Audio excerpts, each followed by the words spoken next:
राधा 24 साल की एक साधारण गांव की लड़की थी जो अपने माता पिता और छोटी बहन के साथ रहती थी। एक दिन उसके लिए शहर के प्रसिद्ध उद्योगपति के बेटे अजय का रिश्ता आया। उन्होंने राधा को शिव मंदिर में देखा था और तभी अजय की भाभी ने उसे पसंद कर लिया था। राधा की खूबसूरती ने उन्हें पहली नजर में ही मोहित कर दिया था। जब राधा के पिता के पास यह रिश्ता आया और जब उन्होंने सुना कि उनकी बेटी का रिश्ता इतने बड़े घर में हो रहा है, तो वह खुशी से फूले नहीं समा रहे थे। गांव के हर किसी ने राधा की किस्मत की तारीफ की, लेकिन किसी को यह नहीं पता था कि यह शादी उसकी जिंदगी का सबसे बड़ा दुख बनकर आएगी। राधा के पिता की एक छोटी सी किराने की दुकान थी और उसकी मां गृहिणी थी। परिवार साधारण था, लेकिन इतने बड़े घर में बेटी का रिश्ता होना उनके लिए बहुत बड़ी बात थी। राधा बहुत ही सुंदर थी और 24 साल की उम्र में एक स्कूल में पढ़ाती थी। राधा के माता पिता के फैसले को ही वह अपना फैसला मानती थी। उसकी एक छोटी बहन भी थी जो 18 साल की हो चुकी थी। दोनों बेटियों के विवाह की चिंता उनके पिता के सिर पर सवार थी और बिना दहेज के इतने अमीर घर में राधा का रिश्ता होना उनके लिए सोने पर सुहागा था। बिना किसी जांच पड़ताल के राधा के पिता ने जल्द ही उसकी शादी अजय से कर दी। राधा भी खुश थी। आखिरकार उसकी शादी इतनी अच्छी जगह हो रही थी और अजय देखने में भी अच्छा था। शादी के बाद विदाई हुई और राधा अपने ससुराल आ गई। ससुराल में सभी ने उसका गर्मजोशी से स्वागत किया। राधा को ऐसा लगा जैसे उसे जीते जी भगवान ने खुशियों से भर दिया हो। लेकिन यह तो बस शुरुआत थी। जैसे बकरे को हलाल करने से पहले उसे खूब खिलाया पिलाया जाता है। कुछ दिनों तक ऐसा ही माहौल था। राधा के ससुराल में उसकी सास नहीं थी, जो काफी समय पहले गुजर चुकी थी। उसके ससुर और एक बड़ी जेठानी मैना घर संभालती थी। मैना का घर पर पूरा अधिकार था और राधा के ससुर वीरेंद्र राजपूत भी मैना के आदेश पर चलते थे। राधा की दो ननद मुक्ता और नेहा मैना से जलती थी, लेकिन घर पर उसका राज था, इसलिए उससे बनाकर चलना उनके लिए जरूरी था। राधा के लिए यह सब नया था और उसे सब कुछ बहुत अच्छा लग रहा था, लेकिन सच्चाई अभी सामने आनी बाकी थी। आज राधा की शादी की पहली रात थी। वह सजी धजी अजय का इंतजार कर रही थी। ससुराल आने के बाद से उसने अजय को एक बार भी नहीं देखा था। इंतजार करते करते वह सो गई। अचानक जोर की चीख से उसकी नींद खुली तो वह घबरा गई। रात के 12 बज रहे थे। उसने कमरे का दरवाजा खोला और बाहर निकली तो देखा कि दो नौकर अजय को पकड़कर जबरदस्ती कुछ पिला रहे थे। अजय जोर जोर से चीख रहा था। राधा से ये सब देखा नहीं गया। वह दौड़ती हुई नीचे गई और उन लोगों से अजय को छोड़ने को कहा। तभी एक बूढ़े नौकर ने कहा, मालकिन, इन्हें कैसे छोड़ दें? यह पागलपन का दौरा है। अगर इन्होंने कुछ गलत कर दिया तो बड़ी मालकिन हमें मारेगी। राधा कहने लगी, आप जाकर सो जाइए, इन्हें हम देख लेंगे। नौकर ने कहा, नहीं मालकिन, अगर कुछ ऊंच नीच हो गई तो हम तो नौकरी से भी हाथ धो बैठेंगे। राधा के मन में जैसे कोई ज्वालामुखी फूट रहा था जब उसने सुना, मालकिन, आप जाइए और सो जाइए, छोटे बाबू को हम संभाल लेंगे, ये पागल है। ये शब्द जैसे उसके कानों में हथौड़े की तरह बज रहे थे। उसे यकीन ही नहीं हो रहा था कि यह सच है या फिर कोई भयानक सपना। उसकी आंखों में आंसू भर आए। तभी वही आवाज दोबारा आई, अरे मालकिन, आप कमरे में जाकर आराम करिए, ये तो इनका रोज का ही है। सुबह तक साहब ठीक हो जाएंगे। ऐसे दौरे तो इन्हें लगते ही रहते हैं। ये सुनकर राधा को ऐसा महसूस हुआ जैसे किसी ने उसे सजाए सजाए बिस्तर से धक्का दे दिया हो। उसका सिर चकराने लगा और आंखों के आगे अंधेरा छा गया। उसके लिए यह एक बड़ी बात थी। अब उसके लिए नींद कहां? जिसे शादी की पहली ही रात पता चले कि उसका पति मानसिक रूप से अस्वस्थ है, उसके लिए नींद कैसे आएगी? राधा ने जैसे तैसे खुद को संभाला और सारी रात शादी तोड़ने के बारे में सोचती रही। इसी उधेड़बुन में न जाने कब उसे नींद आ गई। सुबह 7 बजे किसी ने दरवाजा खटखटाया राधा ने दरवाजा खोला तो सामने उसकी जेठानी खड़ी थी। वह बोली, अरे बहुरानी, अब तक तैयार नहीं हुई हो? आज तुम्हारी पहली रसोई है। राधा ने धीरे से पूछा, भाभी, मुझे आपसे कुछ पूछना था। जेठानी ने तुरंत कहा, हाँ राधा पूछो। राधा बोली, भाभी, अजय। देखो राधा, इतना ही कह पाई थी कि जेठानी ने बात काटते हुए कहा, देखो राधा, मुझे पता है कि तुम क्या कहना चाहती हो। यही ना कि अजय नॉर्मल नहीं है। तो सुनो, मैंने तुम्हारे पापा को सब बता दिया था और साथ में ही पूरे 25 लाख रुपए भी तुम्हारे माता पिता को दिए थे, जिससे वे तुम्हारी बहन को पढ़ा सकें और उसकी शादी कर सके। राधा के सिर पर जैसे एक और बम फूट गया। यह तो उसे किसी ने कुछ भी बताया ही नहीं था। उसने कहा, तो तुम जल्दी से तैयार होकर नीचे आ जाओ, और कहकर जेठानी चली गई। राधा को समझ नहीं आ रहा था कि जिन माता पिता की खुशी को उसने हमेशा अपनी खुशी समझा, वही उसे इतना बड़ा धोखा देंगे। किसी तरह खुद को संभाल कर वह तैयार हुई और नीचे पहुंची। सब लोग नाश्ते के लिए आ गए थे। राधा ने जाकर खीर बनाई। यहाँ के रीति रिवाज भी काफी अलग थे।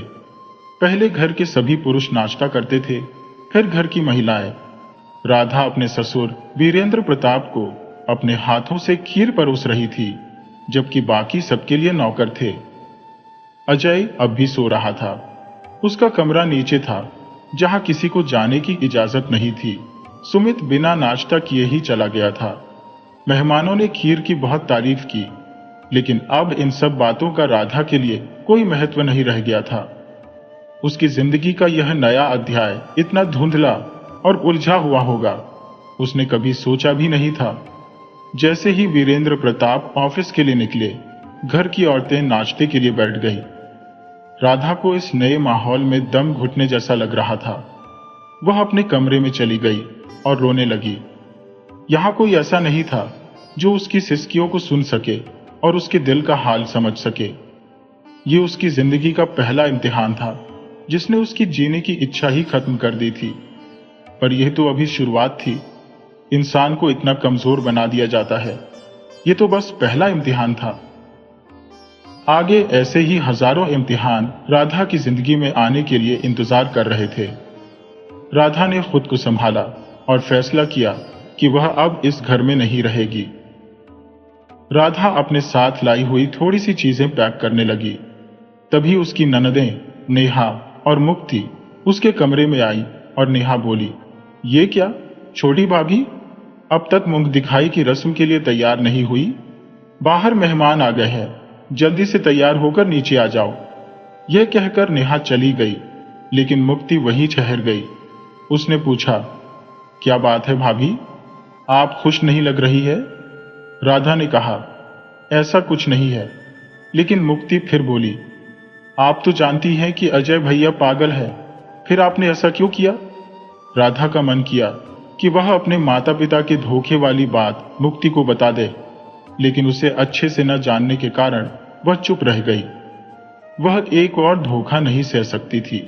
राधा ने कहा, नहीं दीदी, कुछ नहीं है, आप चलिए, मैं बस तैयार हो रही हूं। मुक्ति ने कहा, देखिए भाभी, मुझे भी पता है कि एक पागल से शादी करने के बाद कोई खुश कैसे रहेगा, लेकिन अब यही आपकी जिंदगी है। मुक्ति की बातों ने राधा को सच्चाई का एहसास कराया। किसी तरह तैयार होकर राधा नीचे आ गई। मुक्ति और नेहा भी उसके साथ थी। मैना बाकी औरतों की आवभगत में लगी हुई थी। मुंह दिखाई की रस्म शुरू हो गई। हर कोई राधा की सुंदरता की तारीफ कर रहा था और मैना की पसंद को सराह रहा था। आखिरकार यह रिश्ता मैना ने ही तय किया था। राधा मन ही मन सोच रही थी, काश मैं अजय से एक बार शादी से पहले मिली होती। शादी में मुझे एक बार भी यह महसूस नहीं हुआ कि अजय में कोई कमी है, लेकिन अब क्यों? उसके मन में विचारों का तूफान चल रहा था। मुंह दिखाई की रस्म हो रही थी और राधा को मजबूरी में मुस्कुराना पड़ रहा था। थोड़ी देर बाद रस्में खत्म हुई तो राधा ने अपने घर जाने की इच्छा जाहिर की। मैना ने सहमति दे दी और पगफेरे की रस्म के लिए उसे जाने की इजाजत मिल गई। राधा तैयार होकर अपने मायके के लिए निकलने लगी।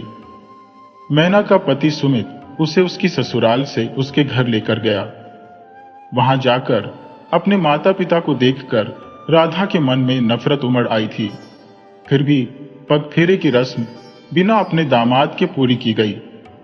राधा के माता पिता ने एक बार भी अजय के बारे में नहीं पूछा। जैसे ही राधा घर पहुंची, उसकी छोटी बहन अवनी उसके गले लग गई और बोली, दीदी, आपकी वजह से अब सब कुछ ठीक हो गया। मेरा मेडिकल में एडमिशन हो गया है और पापा की हार्ट का ऑपरेशन होने वाला है। दीदी, आप नहीं होती तो यह सब नहीं हो पाता। राधा ने अपनी छोटी बहन को गले से लगा लिया और मन में सोचा, अगर मेरी एक जिंदगी खराब होने से बाकी सबकी जिंदगी सुधर सकती है, तो क्या मैं इतना भी नहीं कर सकती? राधा अपने माता पिता के पास गई। उसकी मां ने उसे गले से लगाते हुए कहा, बेटी, हमें माफ कर दो। हमने अपने स्वार्थ के कारण तेरी शादी कर दी। राधा ने मां को शांत किया और अपने पिताजी से मिली और उन्हें भी ढांढस बंधाया। सुमित बाहर इंतजार कर रहा था तो जल्द ही वह अपने ससुराल के लिए निकल गई। उसके माता पिता उसे रोकते रहे, लेकिन राधा नहीं रुकी। अब यह उसका घर नहीं था। कितना अजीब होता है ना, शादी से पहले मायके में सब कुछ अपना लगता है और शादी के बाद जैसे मायके पर अपना हक ही नहीं रहता। हद तो तब होती है जब माँ बाप भी यही सिखाते हैं कि बेटी, इस घर से डोली उठी है तो उस घर से अर्थी ही उठनी चाहिए। रास्ते भर राधा रोती रही और सुमित बस गाड़ी चलाता रहा। राधा को समझ नहीं आ रहा था कि मैना ने उसके साथ अपने पति को क्यों भेजा है। कोई नौकर भी उसे छोड़ने जा सकता था। घर आकर जब कार रुकी और राधा उतरने लगी तो सुमित ने उसे देखकर मुस्कुरा दिया। राधा चुपचाप घर के भीतर दाखिल हुई और अपने कमरे की ओर बढ़ रही थी। तभी उसने देखा कि नीचे अजय का कमरा खुला है। वह बिना आवाज किए अजय के कमरे में दाखिल हो गई। वहां का नजारा देखकर वह दंग रह गई। पूरे कमरे में बस पेंटिंग्स ही पेंटिंग्स लगी हुई थी। राधा पहले हैरान हुई, फिर उसने देखा कि अजय बैठा हुआ एक तस्वीर बना रहा है। वह करीब जाकर देखने लगी तो उसने देखा कि तस्वीर पर मां लिखा हुआ था। ये देख उसकी आंखों में आंसू आ गए। वह कमरे से बाहर निकलने लगी। तभी अजय ने उसका हाथ थाम लिया और कहा, बैठो। वह बैठ गई। उसे अजय कहीं से भी पागल नहीं लग रहा था, बल्कि वह तो उसे एक बेहद प्रतिभाशाली कलाकार जैसा लग रहा था। अजय ने पूछा, क्या हुआ, अच्छी है ना? राधा ने जवाब दिया, हाँ, बहुत अच्छी है। अजय बोला, तुम भी बहुत अच्छी हो, पर यहाँ के लोग अच्छे नहीं हैं। जैसे इन्होंने मुझे पागल करार दिया, वैसे ही तुम्हें भी करार देंगे। राधा ने पूछा, मतलब? अजय ने कहा, कुछ नहीं। तभी मैना कमरे में आ गई और बोली, अरे राधा, बाहर चलो, भैया को आराम करने दो। राधा सोच रही थी कि अजय उसे रोकेगा, लेकिन वह अपने काम में मशगूल रहा। राधा के कमरे से निकलते ही मैना ने कमरे में ताला लगा दिया। राधा ने सवाल किया, भाभी, लेकिन वो तो कमरे में है। मैना बोली, देखो छोटी बहू, मेरे काम में दखल मत दो तो ही अच्छा है। आज आराम कर लो, कल से तुम्हें काम बता दिए जाएंगे। मैना की बातें कल की तुलना में आज कहीं ज्यादा तीखी और कड़वी थी। राधा कुछ समझ नहीं पा रही थी। एक बात तो साफ थी कि अब वह अपने मायके लौट नहीं सकती थी, लेकिन यहां रहकर उसे और किन किन मुसीबतों का सामना करना पड़ेगा, ये वह नहीं जानती थी। राधा के मन में सवालों का बवंडर उठ रहा था, लेकिन किसी भी सवाल का उसके पास कोई जवाब नहीं था। शाम हो चुकी थी। वीरेंद्र प्रताप भी घर आ गए थे। सब बैठक में बैठकर चाय नाश्ता कर रहे थे, लेकिन कहीं से भी यह माहौल शादी के घर जैसा नहीं लग रहा था। दोनों नंदें अपनी भाभी की चापलूसी में लगी हुई थी और उनके पति अपने ससुर की। राधा नीचे आई और किचन में जाकर अपने लिए चाय बना ली। शादी की रात से उसने कुछ खाया नहीं था। इन सब उथल पुथल के बीच खाना पीना उसे याद ही नहीं रहा था। वह कप में चाय लेकर पलटी ही थी कि पीछे खड़े सुमित से टकरा गई और उसकी सारी चाय सुमित के कपड़ों पर गिर गई। सुमित के कपड़ों पर गर्म चाय गिरते ही वह जल्दी से राधा के मग में पानी लेकर उसके कपड़ों को पोंछने लगी। लेकिन तभी सुमित ने उसका हाथ पकड़ लिया और उसे अपनी ओर खींच लिया। राधा ने एक झटके में उसका हाथ छुड़ाया और अपने कमरे की ओर भाग गई।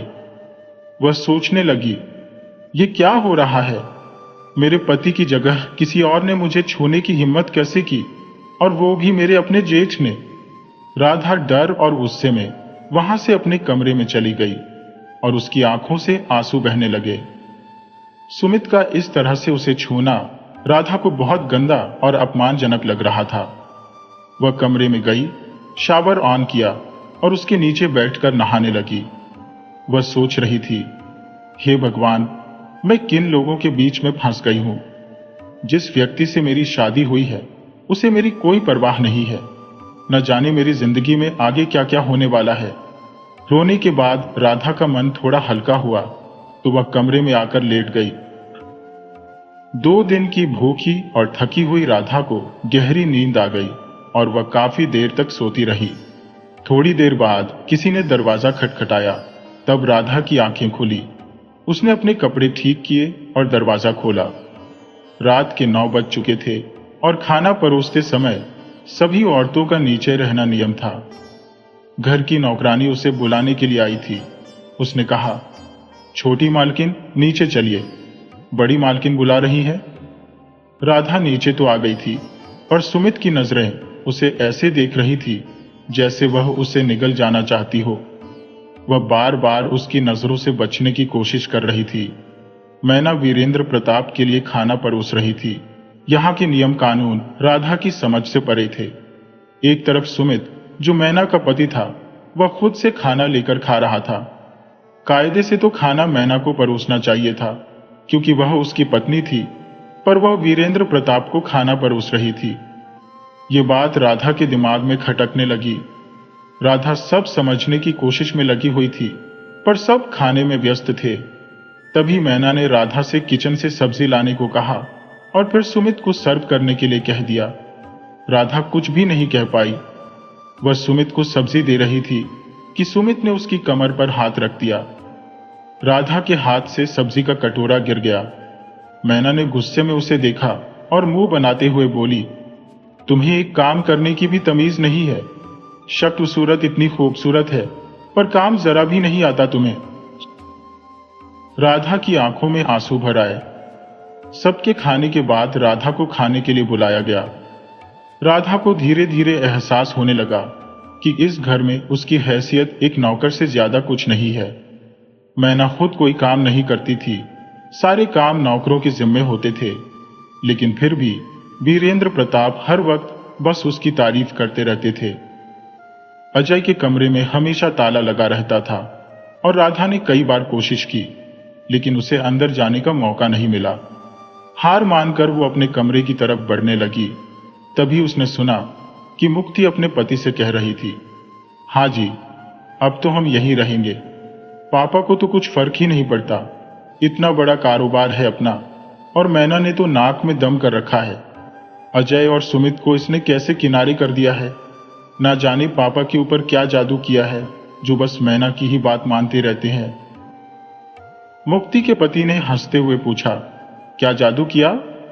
मुक्ति ने कहा, कुछ भी हो, हम अपना हिस्सा छोड़कर कहीं नहीं जाएंगे, समझे? राधा ने ये बातें सुनी तो उसे अजीब लगा, लेकिन वह चुपचाप कमरे में चली गई। उसने सोचा, क्या जिंदगी हो गई है मेरी? माँ बाप ने धोखा दे दिया, पति ऐसा मिला और ससुराल वाले भी ऐसे हैं। मैं सब ठीक कैसे करूं? हे भगवान, मुझे कोई रास्ता दिखाओ। सोचते सोचते राधा सो गई। रात के करीब 12 बजे किसी ने उसके दरवाजे पर दस्तक दी। पहले तो राधा डर के मारे नहीं उठी, लेकिन जो भी था वह थोड़ी देर बाद खुद ही चला गया। राधा को यह एक नई मुसीबत लग रही थी। उसने सोचा, कहीं ये सुमित तो नहीं? ये विचार आते ही उसका मन बेचैन हो गया। अगली सुबह राधा जल्दी उठकर नहा धोकर नीचे पहुंच गई। पूजा करने के बाद उसने सबको प्रसाद बांटा। नौकर लोग उसकी तारीफ करने लगे। छोटी बहू, आपके आने से यहां सुबह की पहचान हुई है। नहीं तो हर कोई बस अपने आप में ही लगा रहता था। सुबह के 8 बजते बजते राधा ने सारा नाश्ता तैयार कर लिया था। जब तक मैना उठी, राधा ने सारे काम निपटा लिए थे। मैना आई और बस वीरेंद्र प्रताप को नाश्ता परोसने चली गई।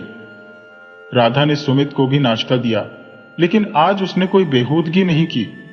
सबके जाने के बाद मैना अपनी किटी पार्टी के लिए निकल गई और नेहा और मुक्ति को किसी भी चीज से कोई मतलब नहीं था। राधा ने देखा कि घर में कोई नहीं है तो वह चुपचाप अजय के कमरे की तरफ बढ़ गई। ताला खोलकर जब वह अंदर पहुंची तो देखा कि अजय सो रहा था और उसने नाश्ता भी नहीं किया था। पूरा कमरा बिखरा हुआ था। राधा को यह सब देखकर अच्छा नहीं लगा। उसने सबसे पहले कमरे को ठीक किया। तब तक अजय जाग चुका था और बस राधा को देख रहा था। अजय ने पूछा, एक बात पूछूं? राधा ने कहा, हाँ पूछो। अजय बोला, आपने मुझसे शादी के लिए हाँ क्यों की? राधा ने हैरानी से पूछा, क्या मतलब? अजय ने कहा, मतलब यह है कि मेरे जैसे पागल से शादी करने के लिए आप तैयार क्यों हुई? राधा ने जवाब दिया, आपकी बातों से तो आप मुझे पागल नहीं लगते। अजय बोला, घर में सब मुझे पागल समझते हैं। मुझे कमरे से बाहर जाना अच्छा नहीं लगता। मुझे घूमना पसंद है। क्या आप मेरे साथ चलेंगी? राधा ने कहा, पहले आप नहा धोकर फ्रेश हो जाइए और अपना नाश्ता कर लीजिए। अजय फटाफट नहाने चला गया। इस दौरान राधा उसकी पेंटिंग्स देखने लगी। इतनी खूबसूरत पेंटिंग्स देखकर उसे यह समझ नहीं आया कि कोई इसे पागल कैसे कह सकता है। नहा धोकर अजय ने फटाफट नाश्ता कर लिया और राधा को जबरदस्ती बिठाकर उसकी तस्वीर बनाने लगा। वह बोला, तुम बहुत सुंदर हो। राधा मुस्कुराकर बोली, आप भी बहुत अच्छे हैं। अजय ने गहरी सांस लेते हुए कहा, ऐसा मत कहो, मैं बहुत बुरा हूं। भाभी कहती हैं कि मैं पागल हूं। ये सब दवाएं हैं। वो मुझे बहुत मारती है। जब मम्मी थी तो सब मुझे बहुत प्यार करते थे। अब मुझसे कोई बात भी नहीं करता। अजय बच्चों की तरह रोने लगा। राधा ने उसे चुप कराया और पास रखे एल्बम देखने लगी, जिसमें सुमित और अजय अपने माता पिता के साथ थे। अजय की कई फोटोज में उसे मेडल पहने हुए दिखा। राधा ने मन में सोचा, इसका मतलब ये बचपन से ऐसा नहीं था। राधा अजय को लेकर बाहर गार्डन में खेलने के लिए ले गई। तभी मैना आ गई और राधा को खींचकर एक थप्पड़ जड़ दिया। उसने कहा, कितनी बार समझाया है कि इस पागल को बाहर मत लाओ। समझ नहीं आता क्या? तुम क्या खुद को इस घर की मालकिन समझती हो?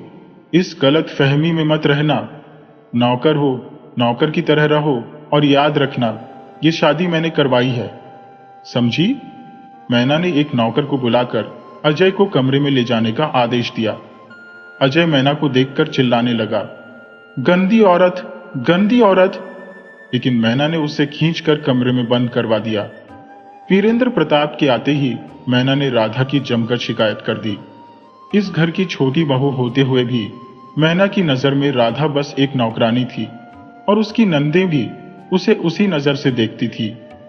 लेकिन अब राधा के लिए अजय ही सब कुछ था। राधा का मन उधेड़-बुन में था। फिर भी उसने खुद को समझाया, कैसा भी है वह मेरा पति है। उसने निर्णय लिया कि वह मैना से बात करेगी। जब सबका भोजन समाप्त हो गया तो वह मैना के कमरे की ओर बढ़ी। कमरे का दरवाजा खुला था और अंदर सुमित ने उसे जबरदस्ती सीने से चिपटा रखा था। राधा ये सब देखकर घबरा गई। वह चिल्ला भी नहीं पा रही थी।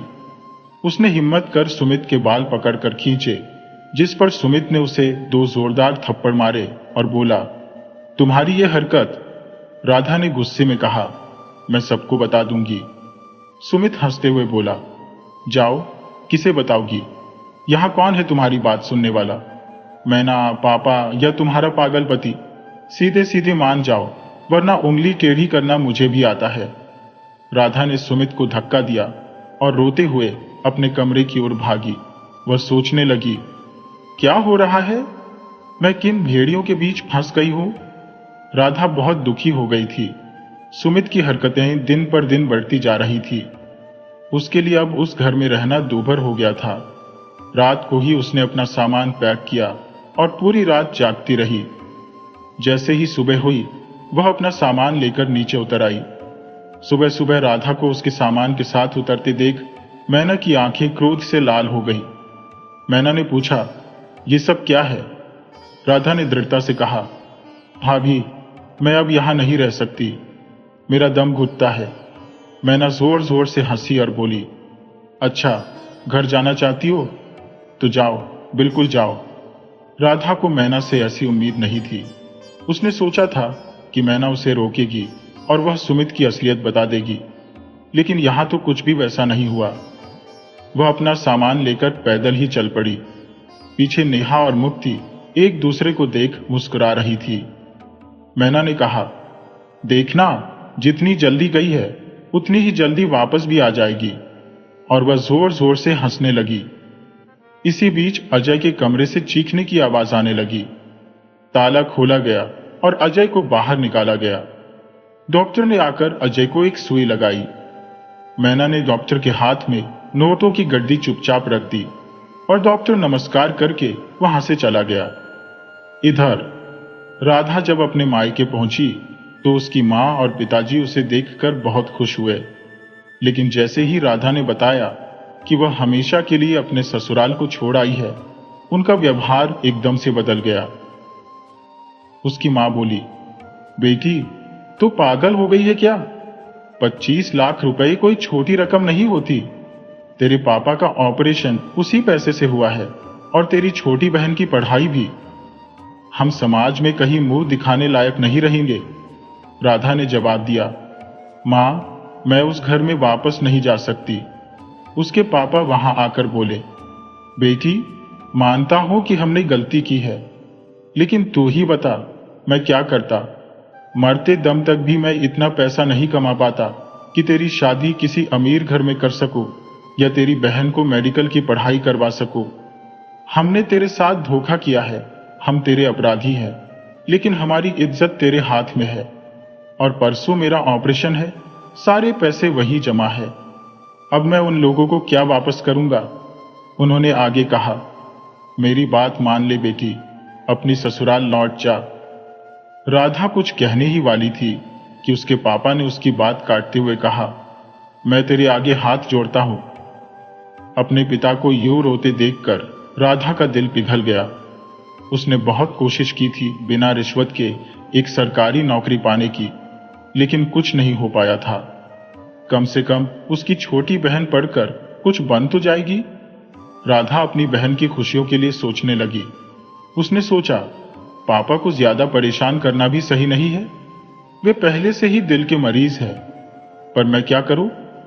राधा की मां ने कहा, हाँ बेटा, ससुराल में शुरू शुरू में मुश्किलें आती है, तू भी संभल जाएगी।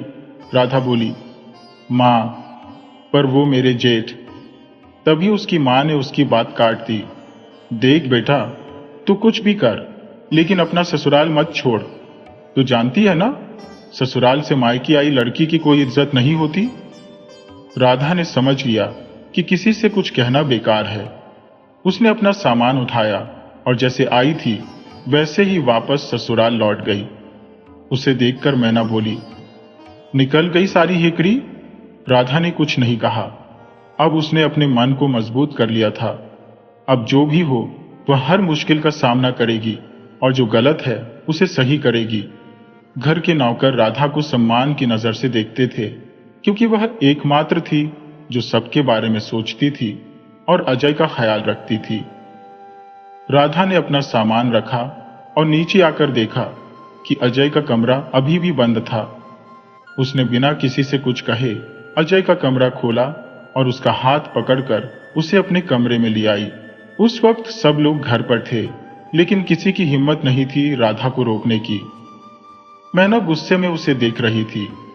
अजय भयभीत नजरों से राधा की ओर देख रहा था, लेकिन राधा ने मन में ठान लिया था कि जो भी होगा देखा जाएगा।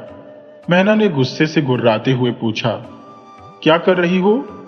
राधा ने मुस्कुराते हुए शांत लहजे में कहा, जेठानी जी, ये मेरे पति हैं और इन पर मेरा हक है।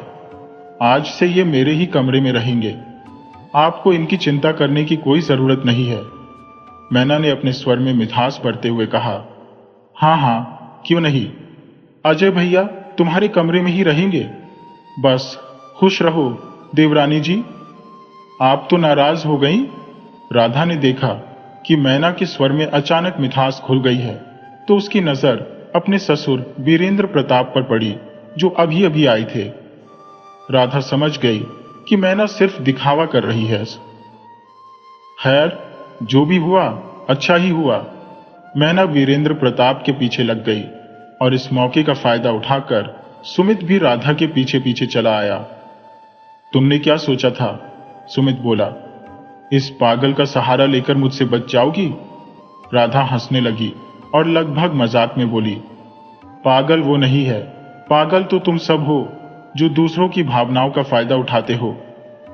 तभी सुमित, जो राधा के कमरे में घुसने की कोशिश कर रहा था, अजय ने हाथ में एक फोटो फ्रेम उठाया और उसे सुमित की ओर फेंक दिया। जोर जोर से हंसते हुए बोला, गंदा आदमी, मारा गया गंदा आदमी। सुमित के चेहरे पर अजीब सा डर था। राधा ने उसका हाथ पकड़ लिया और सख्त लहजे में कहा, यहां से चुपचाप निकल जाओ, नहीं तो इस बार तुम्हारा मुंह तोड़ दूंगी। सुमित की आंखों में आंसू भर आए और वो बाहर निकल गया। राधा को यह सब अजीब लग रहा था, जैसे हर किसी का चेहरा पल पल बदल रहा हो। पर अब वह थोड़ी खुश थी, क्योंकि उसने अजय को उस कैद से छुड़ा लिया था। फिर राधा ने अजय को फ्रेश होने के लिए कहा और उसके लिए नाश्ता लेकर आई। जैसे जैसे राधा अजय को जानने लगी, उसे यकीन होने लगा कि अजय पागल नहीं है। अजय बस चुपचाप अपनी पेंटिंग बनाने में मग्न रहता था और यही उसकी खासियत थी। रात को जब नौकर खाने के लिए बुलाने आए, तो राधा ने अजय को भी नीचे लाकर सबके साथ बैठा दिया। अजय ने सभी के साथ खाना खाया। वीरेंद्र प्रताप अजय के इस बदलाव को देखकर बहुत खुश थे और राधा की तारीफ कर रहे थे, लेकिन वहां बैठे हर शख्स का मुंह अजय को देखकर बुझा हुआ था, खासकर मैना का। सबके खाने के बाद जब राधा अजय को कमरे में भेजकर उसके लिए दूध लेने गई, तो उसे सुमित के कमरे से आवाजें सुनाई दी। अंदर से मैना बोल रही थी, तुमसे एक औरत नहीं संभाली गई, बस उसे फंसाने को कहा था, पर तुम आदमी के नाम पर कलंक हो। तुमसे शादी करना मेरी सबसे बड़ी गलती थी। अब क्या औरतों की तरह रो रहे हो? एक बार और कोशिश करो उस राधा को बस में करने की। एक बार उसकी इज्जत चली गई तो वो हमेशा के लिए चुप हो जाएगी।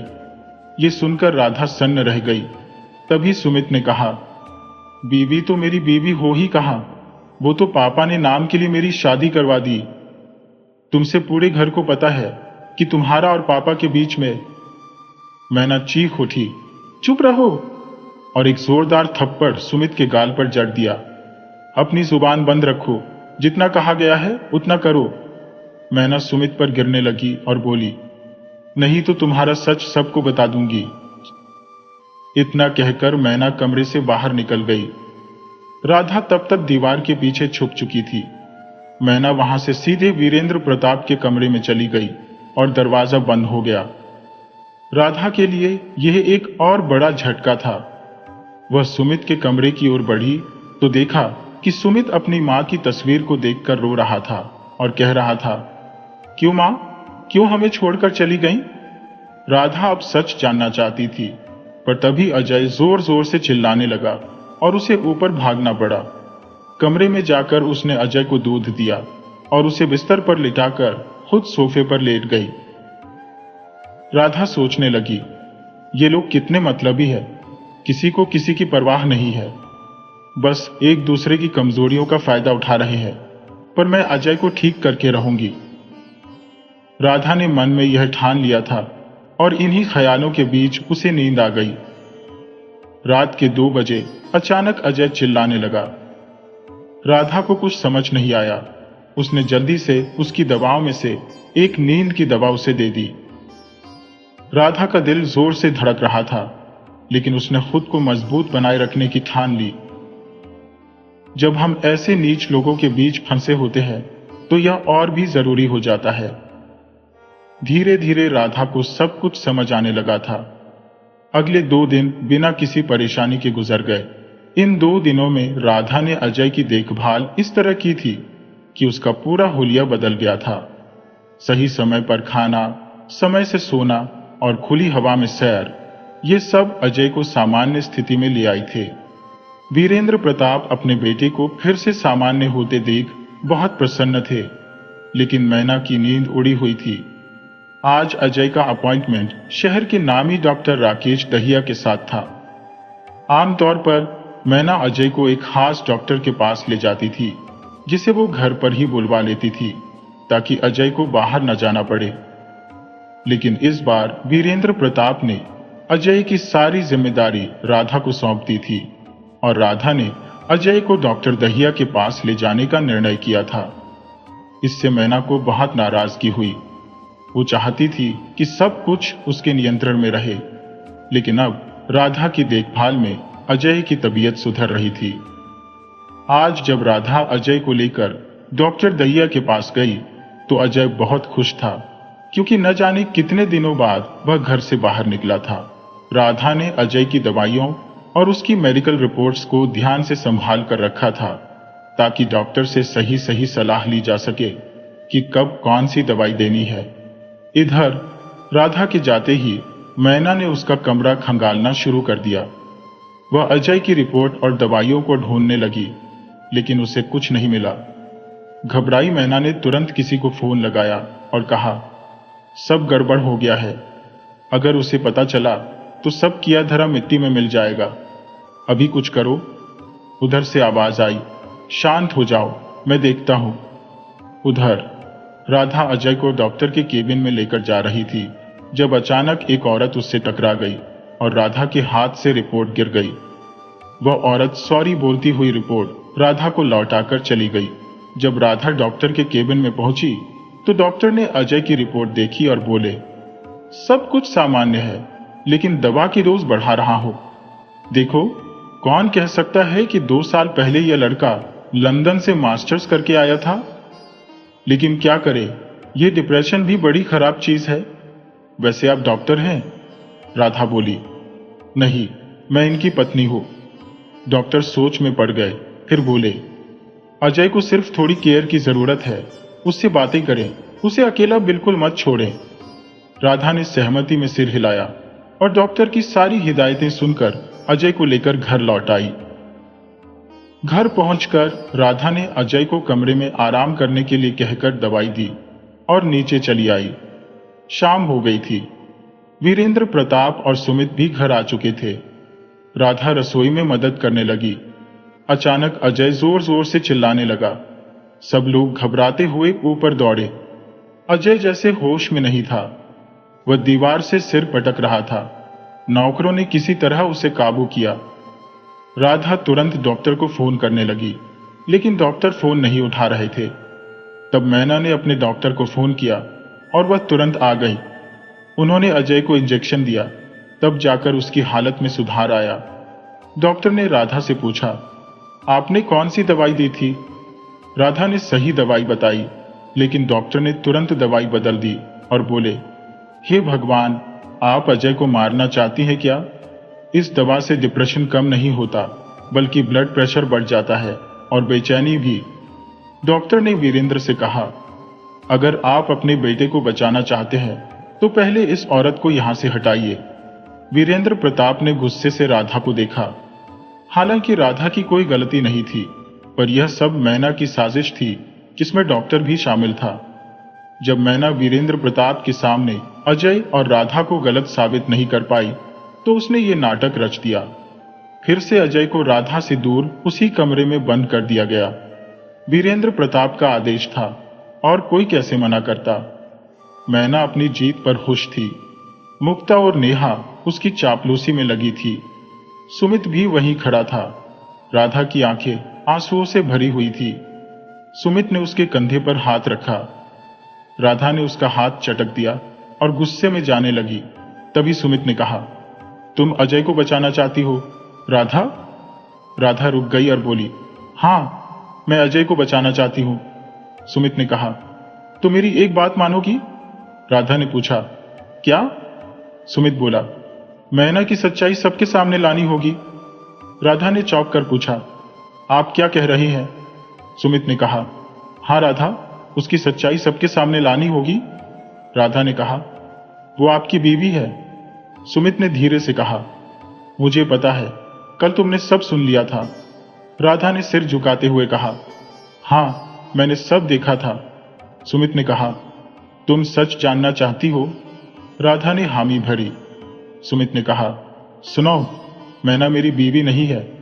राधा की आंखें चौड़ी हो गईं जब सुमित ने कहा, यही सच्चाई है। राधा ने अचंभित होकर पूछा, पर वो तो घर की बड़ी बहू है।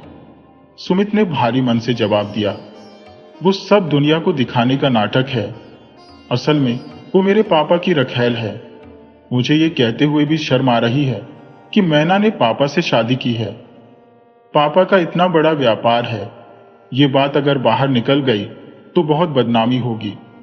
इसलिए बाहर पापा की इज्जत बहुत है, लेकिन असल में वो आदमी नहीं, शैतान है। राधा के आश्चर्य की कोई सीमा नहीं रही। सुमित ने कहा, मेरे पापा ने 2 शादियां की थी। पहली शादी सुनैना मां से हुई थी, जिनसे 2 बेटियां हुई, मुक्ति और नेहा। जब वो दोनों 8 साल की थी तो सुनैना मां की कैंसर से मौत हो गई थी। फिर पापा ने मेरी मां लता राजपूत से शादी की। मेरी मां रजवाड़ों के खानदान से थी।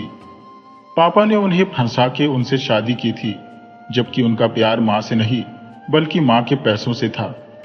फिर मैं और अजय हुए। सब कुछ ठीक चल रहा था, पर पापा की बाहर मुंह मारने की आदत गई नहीं थी, जिससे तंग आकर 1 साल पहले मां ने आत्महत्या कर ली। मुझे और अजय को छोड़कर बाकी सबको लगता है कि मां ने आत्महत्या की थी, क्योंकि पापा इस मैना को घर में ले आए थे। घर की इज्जत बाहर न जाए, इसीलिए लोगों को बताया गया कि मैना मेरी बीवी है और इस घर की बड़ी बहू है, जबकि मेरी और मैना की कभी शादी भी नहीं हुई है। पापा की नीचता के कारण मुझे ये सब बर्दाश्त करना पड़ा। पर वो तो कल। राधा ने अपनी बात आधी छोड़ दी। सुमित ने कहा, तुम मेरे राज के बारे में बात कर रही थी, पर सच तो यह है कि। तभी किसी के आने की आहट हुई और राधा और सुमित छुप गए। ये मुक्ति का पति सोहम था। उसके जाते ही सुमित ने कहा, राधा, मुझे माफ कर दो। मैंने तुम्हारे साथ जो भी गलत सलूक किया है वो मैंने मैना के कहने में आकर किया है, वरना वो घर की इज्जत मिट्टी में मिला देती। पापा उसके चंगुल में फंसे हुए हैं। वो सिर्फ और सिर्फ उसी की बात मानते हैं। मेरा होना या न होना किसी के लिए जरूरी नहीं है, पर अजय तुम्हारा पति है। तुम ही हो जो अब सब कुछ ठीक कर सकती हो। मैं हाथ जोड़ता हूं राधा, तुम्हारे अजय को बचा लो, वरना वो मैना सब खत्म कर देगी, जैसे उसने मां को। जाने दो राधा, मुझे गलत समझना है तो समझ लो, पर मुझे माफ कर दो। इतना कहकर सुमित वहां से चला गया। लेकिन अब भी कई रहस्य थे जो सुमित राधा के लिए छोड़ गया था। जैसे कि सुमित की मजबूरी क्या है, मैना ने अजय से उसे दूर क्यों किया, और आखिर मैना है कौन? लगातार इन सवालों पर राधा का मन मंथन कर रहा था, पर कुछ भी स्पष्ट नहीं हो रहा था। राधा ने मन ही मन मैना की पोल खोलने का निश्चय कर लिया और अपने कमरे में आराम करने चली गई। आज का पूरा दिन एक तूफान की तरह आया और चला गया। राधा को थोड़ी थोड़ी बातें अब समझ आने लगी थी, पर केवल समझना ही काफी नहीं था। अजय की जान खतरे में थी। सुमित का क्या राज था और मैना क्यों ऐसा कर रही थी? ये सारे सवाल सोचते सोचते राधा का दिमाग घूम गया था और वह सोफे पर लेटते लेटते सो गई। अगले दिन राधा तैयार होकर नीचे गई। सब कुछ पहले जैसा ही था, पर आज उसे कुछ अजीब नहीं लग रहा था। वीरेंद्र प्रताप की सच्चाई अब उसके सामने थी। एक बात तो तय थी, वीरेंद्र प्रताप अपने बेटे अजय से प्यार करते थे, तभी तो उसके ठीक होने पर खुश हुए थे। राधा ने अजय के कमरे में जाने की कोशिश की तो सब लोगों ने उसे रोक दिया। इसी बीच काम धाम चल ही रहा था कि वीरेंद्र प्रताप के वकील आ गए। राधा को ऊपर जाने को कहा गया, पर वो नीचे की सारी बातें ध्यान से सुन रही थी। तभी वकील कहने लगे, क्या खबर है? जवाब आया, खबर बुरी है। वकील ने कहा, क्यों, क्या हुआ? क्या प्रॉपर्टी तुम्हारे नाम नहीं हो पा रही है? वकील ने कहा। क्या अजय को बुलाया जा रहा है? अगर वो अपने मुंह से कह दे तो बात बन सकती है। इसलिए कह रहे हैं कि अजय कहेगा तभी प्रॉपर्टी तुम्हारे नाम होगी। पर उस पागल की बात क्यों जानना चाहती है कोर्ट? वीरेंद्र प्रताप बोले। तुम चुप रहो मैना। आज पहली बार वीरेंद्र प्रताप ने मैना को डांटा था। मुक्ति और नेहा मन ही मन खुश हो रही थी। थोड़ी देर बाद वकील वीरेंद्र प्रताप के साथ स्टडी रूम में चले गए। मैना छत पर चली गई। मैना को ऐसे जाते देखकर राधा भी उसके पीछे पीछे चली गई। मैना किसी को फोन करने लगी और कहने लगी, हेलो, सब गड़बड़ हो गई है। वो बूढ़ा मेरे नाम करने से तो रहा। मैंने इतनी कोशिश की, अपने रूप का जाल बिछाया, सब बेकार हो गया। उस कमीने से मुझे कुछ भी उम्मीद नहीं है। हाँ, वकील आया था पर कुछ नहीं हो पाया। अब उस पागल को कोर्ट में लेकर जाना पड़ेगा। कोर्ट ने उसे बुलाया है। राधा सब सुन रही थी पर उसे कुछ समझ नहीं आ रहा था। मैना नीचे उतरी और वीरेंद्र प्रताप के कमरे में जाकर कहने लगी, आपसे नहीं होगा। अरे परेशान मत हो, सब तुम्हारा ही है। मैं एक काम करता हूं, वीरेंद्र प्रताप ने कहा, ये घर तुम्हारे नाम कर देता हूं। अब तो खुश हो जाओगी? मैना थोड़े गुस्से से बोली, नहीं जी, मुझे सोनगढ़ की जायदाद चाहिए थी, ये घर नहीं। समझे आप? वीरेंद्र प्रताप ने कहा। ठीक है, समझो हो जाएगा। लेकिन मैना गुस्से से बोली, अगर आप मेरे लिए इतना भी नहीं कर सकते तो मैं ये घर छोड़कर चली जाऊंगी। वीरेंद्र प्रताप के लिए ये सहन से बाहर था। उन्होंने मैना का हाथ पकड़कर कहा, मैं कुछ करता हूं, तुम कहीं नहीं जाओगी। मैना अपनी चाल में कामयाब होती दिख रही थी और एक कमीनी मुस्कान के साथ हंसने लगी। उधर राधा परेशान थी। उसे चिंता थी कि अजय ने कुछ खाया भी होगा या नहीं। किसी को उसकी परवाह नहीं थी। सब अपने अपने में मस्त थे। इतने में सुमित उसके पास आया और बोला, राधा, मुझे तुमसे कुछ बात करनी है, मेरे साथ आओ। राधा उसके साथ चली गई और पूछा, क्या बात है?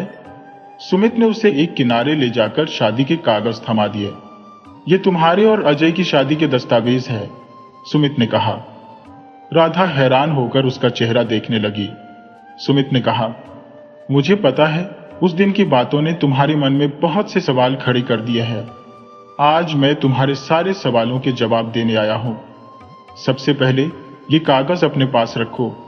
ये सबूत हैं कि तुम्हारी और अजय की शादी हुई है और इन्हें किसी को भी मत देना। राधा ने सहमति में सिर हिलाया और सुमित ने कहा, तुम जानना चाहती हो तो सुनो। मैना और उसके लोग अजय को पागल बनाकर मार देना चाहते हैं। राधा घबरा गई और उसने सुमित की ओर देखा। सुमित ने कहा, हाँ राधा, मैं जानता हूं। मैना कौन है, कहां से आई है और क्यों आई है, ये जानने की मैंने बहुत कोशिश की लेकिन पता नहीं लगा पाया। पर तुम्हें अजय की रक्षा करनी होगी। उसकी इच्छाएं और इरादे क्या है मैं अच्छे से जानता हूं। सुमित ने अपनी मां की कहानी सुनानी शुरू की। याद है, मैंने कहा था कि मेरी मां रजवाड़ों के खानदान से थी। मेरे पापा ने उनसे शादी सिर्फ पैसों के लिए की थी। पापा को पैसे मिले, लेकिन जैसे जैसे समय बीतता गया मां को एहसास हो गया कि पापा कितने धोखेबाज और अय्याश है। उन्होंने मुझे और अजय को हॉस्टल में डाल दिया। कुछ दिनों बाद मैं तो घर आ गया, लेकिन अजय को लंदन भेज दिया गया। वो इन सब से बेखबर अपनी दुनिया में खुश था। सुमित ने आगे बताया, मां अपने घर की इकलौती बेटी थी और सारी जायदाद पर उनका हक था। ये जायदाद इतनी है कि हमारी 8 से 10 पीढ़ियां भी बैठकर खा सकती हैं। लेकिन पापा के लालच की कोई हद नहीं थी। फिर 2 साल पहले पापा मैना को घर ले आए। मां ये सब अपनी आंखों के सामने कैसे देख सकती थी? फिर भी वो मजबूत बनी रही। उसी दौरान अजय लंदन से लौटा और ये सब उसके लिए नया था। मां को दुखी देखकर वो ये सहन नहीं कर पाया। पर जिस दिन मां ने आत्महत्या की, उसी दिन मैना ने सबको बताया कि अजय ने मां की याद में खुद को खत्म करने की कोशिश की है और तब से उसकी ये हालत है। मुझे कभी यकीन नहीं हुआ लेकिन मेरे पास कोई सबूत भी नहीं था। सुमित ने बताया, मां ने मरने से पहले अपनी जायदाद मेरे और अजय के होने वाले बच्चों के नाम कर दी थी और इसी मजबूरी में मैना ने अजय की शादी तुमसे करवाई। लेकिन वो ऐसा नहीं होने देगी। अजय को पागल बनाकर उस सारी जायदाद हड़पना चाहती है और मैं कभी बाप नहीं बन सकता। यही मेरा राज है। सुमित का चेहरा झुका हुआ था। राधा की आंखों में आंसू थे। उसने सोचा, इतनी बड़ी साजिश, कोई इंसान इतना नीचे कैसे गिर सकता है। सुमित ने राधा को संभाला और कहा, राधा अपने कमरे में जाओ। राधा अपने कमरे में जाकर फूट फूट कर रोने लगी। मैं कहां आ गई हूं? हे भगवान, आपने मुझे किन कमीनों के बीच में फंसा दिया। उसने मन ही मन कहा, मुझे अजय को बचाना होगा। राधा भागकर नीचे गई। सब लोग खाना खा रहे थे। उसने चुपके से कमरे की चाबी निकाली और अजय के कमरे का दरवाजा खोला। उसने अजय को खाना खिलाया। अजय की आंखों में आंसू थे। उसने राधा को गले लगा लिया। राधा के मन में एक ही ख्याल था, मुझे कुछ भी करके अजय को बचाना होगा। पैसे के लिए कोई इंसान कितना गिर सकता है। उसने भगवान से प्रार्थना की, भगवान कुछ ऐसा करो कि मेरे अजय की जान बच जाए। अजय को खाना खिलाकर राधा अपने कमरे में लौट आई और सोचने लगी कि कैसे अजय और सुमित को बचाया जाए। अगले दिन सुबह सुबह मैना और बाकी घरवाले राधा के कमरे का दरवाजा खटखटाने लगे। राधा ने जल्दी से दरवाजा खोला तो मैना उसे धकेलकर पूरे कमरे की तलाशी लेने लगी। राधा को कुछ समझ नहीं आया। मैना ने राधा के बिस्तर के नीचे से कुछ निकाला और सबको दिखाने लगी। देखिए, जिसे आप अपने बेटे की हितैषी समझते हैं, वही उसकी जान की दुश्मन निकली है। राधा कुछ बोल नहीं पाई। वीरेंद्र प्रताप ने देखा, सच में जहर राधा के कमरे में ही मिला था। रात में कोई कमरे में आया भी नहीं था। वीरेंद्र प्रताप ने गुस्से में राधा की गाल पर एक जोरदार थप्पड़ मारा और गरजते हुए बोले, आज ही मुझे अजय से तुम्हारा तलाक चाहिए। इसके बाद वीरेंद्र प्रताप आगे बढ़े और मामला समझाकर सबको नीचे ले गए। राधा के लिए यह सब कुछ अप्रत्याशित था। उसे कुछ भी समझ नहीं आ रहा था। उनके नीचे जाने के बाद मुक्ति ने बताया, कल अजय के खाने में किसी ने जहर मिला दिया था और आज सीसीटीवी में तुम्हारे कमरे में कुछ संदिग्ध देखा गया है, इसलिए सबको शक तुम पर है। राधा जब अजय के पास जाने लगी तो मुक्ति ने उसे रोका। सुमित अभी उसके साथ है। अजय अब ठीक है। मुझे पता है ये सब किसने किया है, लेकिन मैं तुम्हें क्यों बचाऊं? मुझे इससे क्या फायदा? राधा ये सुनकर सोचने लगी, आखिर मैंने किसी का क्या बिगाड़ा था जो ये सब मेरे साथ हो रहा है? अब मुझे खुद को निर्दोष साबित करना होगा। उसे समझ आ रहा था कि लोग स्वार्थ में इतने अंधे हो सकते हैं कि सही और गलत का भान नहीं रहता। वह पहली बार देख रही थी कि कोई कैसे अपनी स्वार्थ पूर्ति के लिए दूसरों को नुकसान पहुंचा सकता है। राधा ने खुद को संभाला और नीचे गई। सोहम, सुमित और मुक्ति के कहने पर उसके ससुर वीरेंद्र प्रताप शांत बैठे थे, पर मैना लगातार उनके कान भर रही थी। पूरा दिन बवंडरों में बीता। राधा को मना करने के बावजूद वह अजय का ख्याल रख रही थी। सबको पता था कि यह मैना का किया हुआ है और वह चाहती थी कि इसका इल्जाम राधा पर लगे ताकि कोई भी इस संपत्ति को बांटने वाला न बचे। भगवान का भी अपना खेल था। अजय बच गया। जब राधा अजय के पास से उठकर कमरे में जा रही थी तो अजय ने उसका हाथ पकड़ लिया और बोला, मुझे छोड़कर मत जाओ। राधा का मन विचलित हो उठा। यह लड़का, क्या हो गया मुझे? तुम्हें सही करना ही होगा राधा, मन में सोच रही थी। अजय ने मैना के साथ किए गए व्यवहार को लेकर सोच रही थी कि अब वह मैना के साथ अजय का ऐसा ही व्यवहार नहीं होने देगी।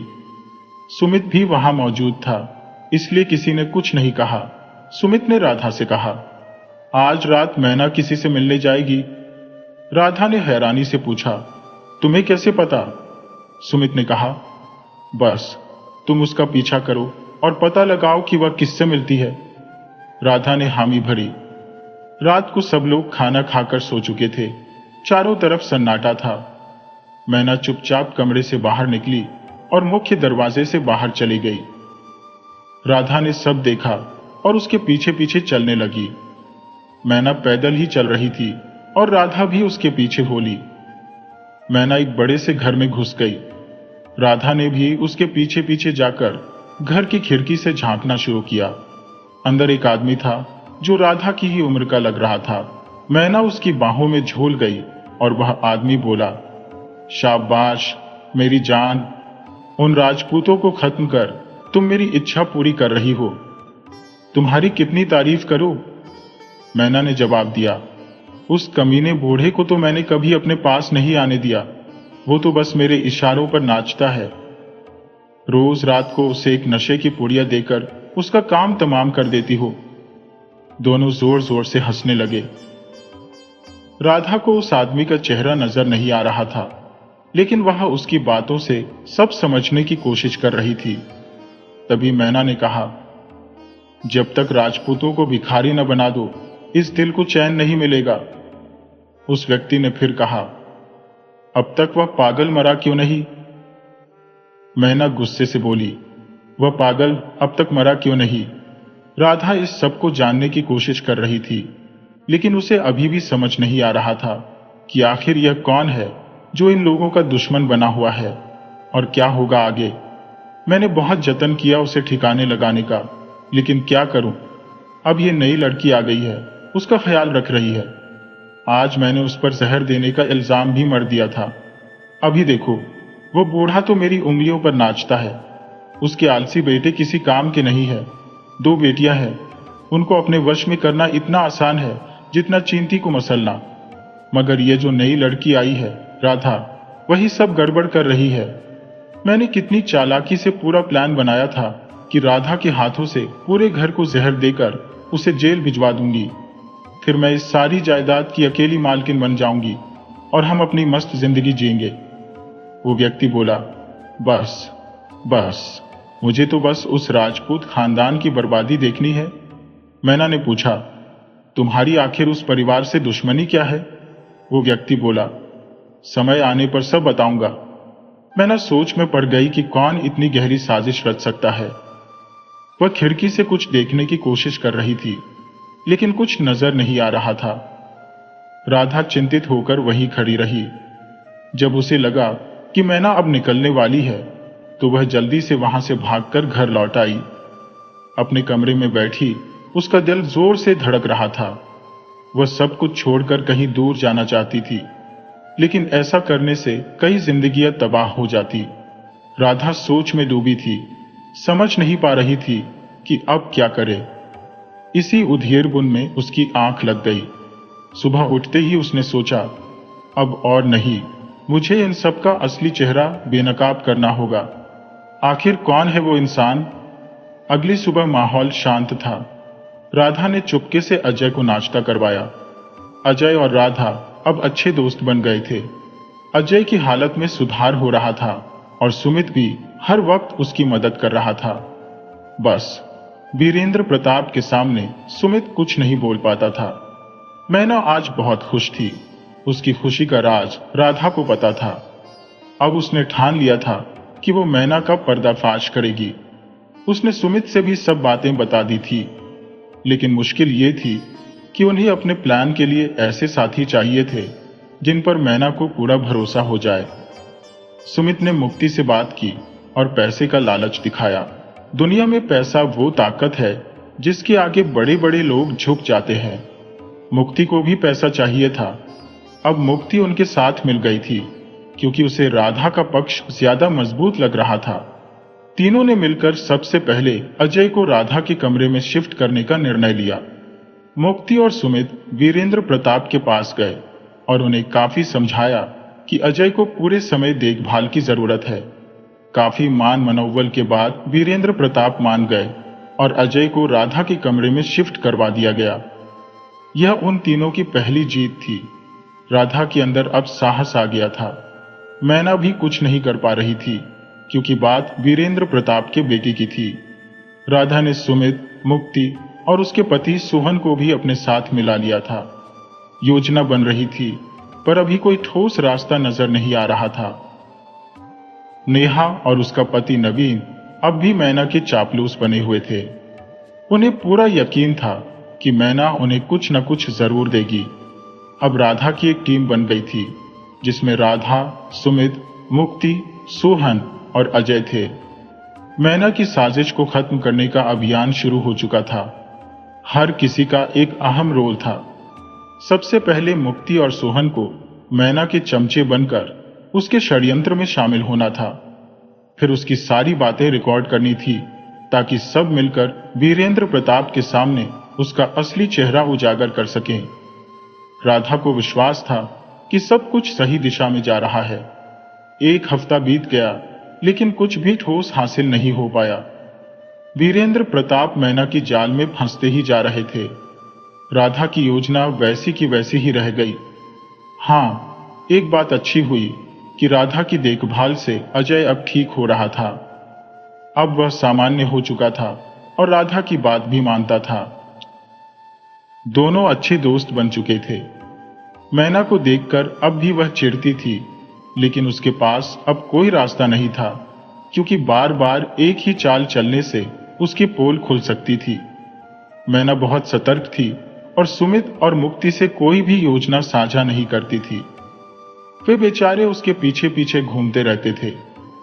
नेहा और उसका पति नवीन भी मैना के आगे पीछे रहते थे, जिससे नेहा को अब मुक्ति पर थोड़ा थोड़ा शक होने लगा था। ये दोनों मैना से इतना प्रेम क्यों दिखा रहे हैं? और वही हुआ जिसका डर था।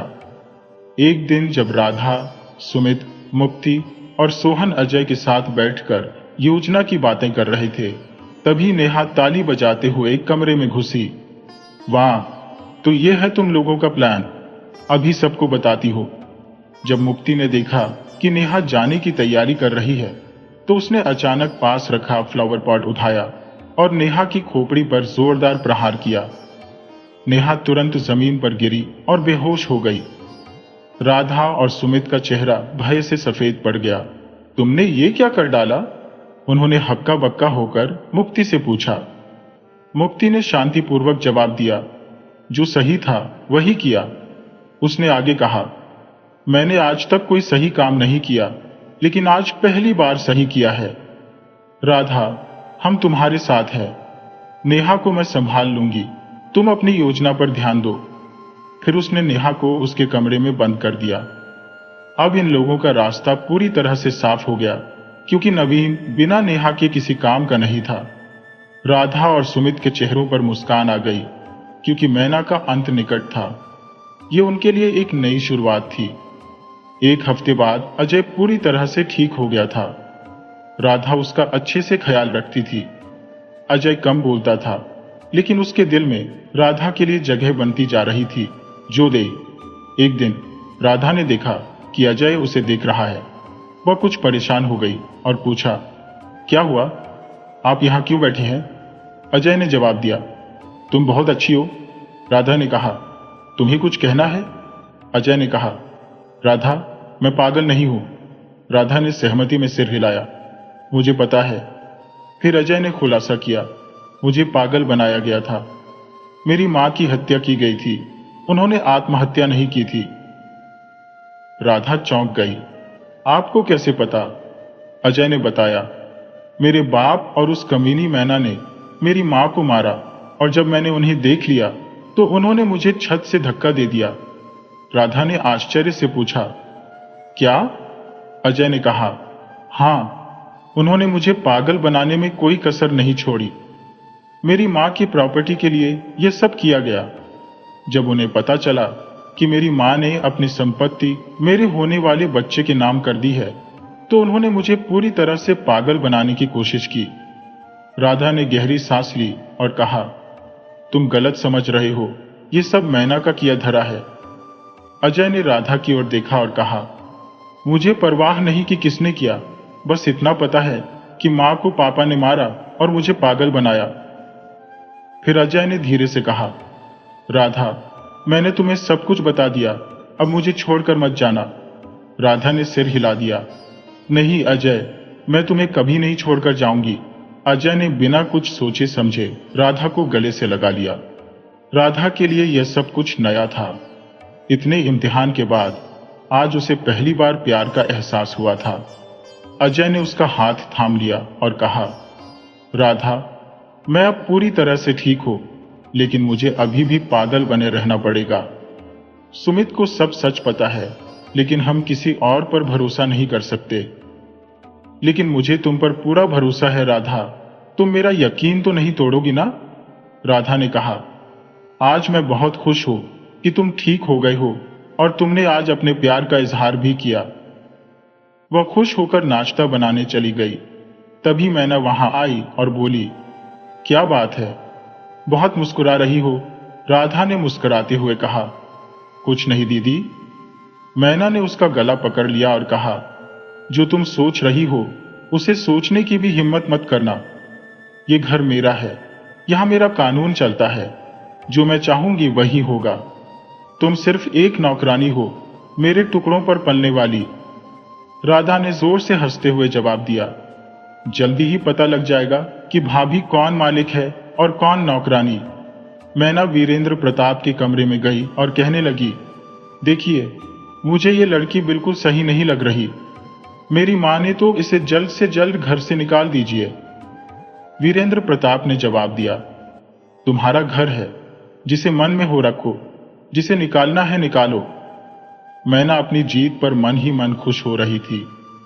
राधा किसी भी तरह मैना का भंडाफोड़ करने की कोशिश कर रही थी, लेकिन मैना हर बार उसे गलत साबित कर देती थी। राधा के लिए एक अच्छी बात यह थी कि उसे उसका पति मिल गया था, जिसके भरोसे वह इस घर में आई थी, और वह अब ठीक ठाक था। लेकिन दूसरों की नजर में अजय को अभी भी पागल बने रहना पड़ रहा था, क्योंकि अगर उसने ऐसा नहीं किया तो मैना नई चाल चलने लग जाती। एक हफ्ता बीत गया, लेकिन राधा किसी भी तरह मैना की साजिश का पर्दाफाश नहीं कर पाई। आधी रात को वह जागी तो देखा कि सब लोग कहीं जाने की योजना बना रहे हैं। उसने मैना से पूछना चाहा, लेकिन उसने उसे झटक दिया। वीरेंद्र प्रताप ने राधा को बुलाया और कहा, हम सब सोनगढ़ जाने की तैयारी कर रहे हैं, वहां की जायदाद का सौदा करना है, और सोचा कि आखिरी बार सब लोग घूम फिर आए। मैंने सुना तो राधा के होश उड़ गए। उसके मन में सवाल उठा कि आखिर बिना अजय के दस्तखत और प्रॉपर्टी के कागजों के यह सौदा कैसे तय हो गया। सब कुछ उसकी आंखों के सामने नष्ट होता दिख रहा था, पर उसके हाथ बंधे हुए थे। वह कुछ कर पाने में असमर्थ थी। अजय का नाश्ता लेकर वह उसके कमरे में गई और सारी बात उसे बताई। अजय ने उसे धैर्य रखने को कहा और फिर सबको कमरे में बुलाया। इस बार मुक्ति के साथ नेहा भी आ गई थी। इसका कारण था पैसों का लालच, लेकिन मैन काका का पर्दाफाश करने के लिए पूरे परिवार का एकजुट होना जरूरी था। मुक्ति ने नेहा को मना लिया था। इस तरह से नेहा, मुक्ति, नवीन, सोहम और सुमित सब अजय और राधा के साथ हो गए थे। नेहा और नवीन को भी अब समझ में आ गया था कि असली मालिक अजय है, इसलिए सबने उसकी सहायता के लिए हाथ मिला लिया था। अब घर लौटने की तैयारी हो गई थी, लेकिन वीरेंद्र प्रताप को कुछ जरूरी काम आ गया, तो उन्होंने एक दिन रुकने का प्रस्ताव रखा। इस पर मैना का चेहरा लटक गया। उसे नहीं पता था कि आज की रात उसके लिए कितनी भयानक होने वाली है। पूरा दिन गुजर गया। सुमित दिन भर मैना पर निगाह रखे हुए था। रात के खाने के बाद सब सोने चले गए। तभी मैना वीरेंद्र प्रताप के लिए दूध लेकर जाने लगी। राधा को पता था कि उस दूध में नींद की गोली है, तो उसने नेहा को भेज दिया ताकि वह किसी भी तरह मैना को रोक ले, क्योंकि उसे उस पर कोई शक नहीं होगा। जैसे ही मैना दूध लेकर जा रही थी, नेहा ने जानबूझकर उससे टक्कर मार दी, जिससे नशीला दूध मैना के हाथ से गिर गया। मैना को गुस्सा आ गया और वह नेहा को खूब खरी खोटी सुनाने लगी। नेहा ने उसे दूसरा गिलास दूध बनाकर दे दिया, जिसे मैना को लेकर जाना पड़ा, लेकिन अब उसमें कोई दवा नहीं मिल पाई। रात के 12 बजे मैना चुपचाप कमरे का दरवाजा खोलकर बाहर निकली। वीरेंद्र प्रताप को कुछ पता नहीं चला, लेकिन सुमित, राधा और बाकी सभी उसी क्षण का इंतजार कर रहे थे। राधा, सुमित और अजय ने मैना का पीछा किया, जबकि मुक्ति ने जाकर वीरेंद्र प्रताप को जगाया और उसकी सच्चाई उन्हें बताई। वीरेंद्र प्रताप को यकीन नहीं हुआ तो मुक्ति ने अलमारी खोलकर मैना के सामने वो नींद की दवा दिखाई।